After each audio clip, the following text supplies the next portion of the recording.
world is getting closer to achieving one of the most important public health goals of our time, eradicating HIV. And to do this, we won't even have to cure the disease.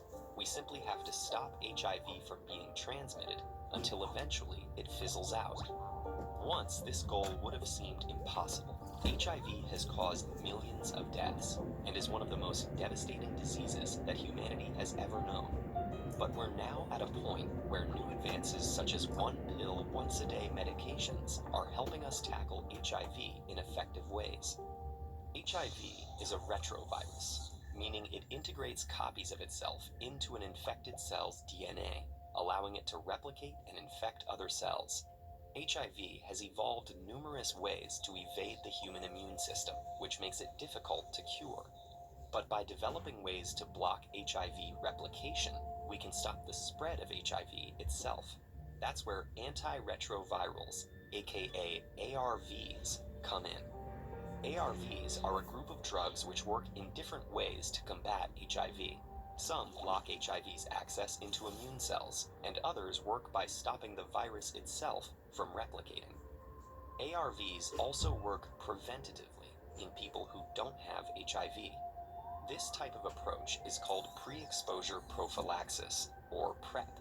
PrEP works by accumulating in a person's body and preventing HIV from establishing itself. That means an HIV-negative person who may be at risk of contracting the disease can take certain ARVs to protect themselves before they become exposed. Here's where it gets especially interesting. In people with HIV, ARVs can also dramatically reduce HIV transmission.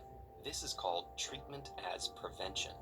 On a global scale, this has the potential to end the HIV epidemic. It's based on the idea that someone with HIV who takes ARVs can lower the virus level in their bodies until it becomes undetectable. That doesn't mean the virus is gone. It could still be lurking within cells, ready to reactivate if treatment stops.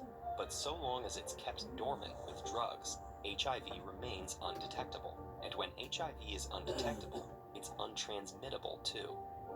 In theory, this means that by testing everyone who's at risk of HIV and treating those who test positive, we could stop transmission and eventually eradicate HIV.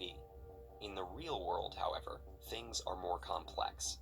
Many at-risk HIV-negative people across the world do not have access to PrEP or ARVs, and those who are HIV positive may experience challenges to taking ARVs. These problems are often greatest in countries where the burden of HIV is highest. Getting these medications depends on access to a functioning healthcare system, and this isn't something everyone has. That's part of the reason why stopping the spread of HIV for good will require a significant investment of resources to improve those systems.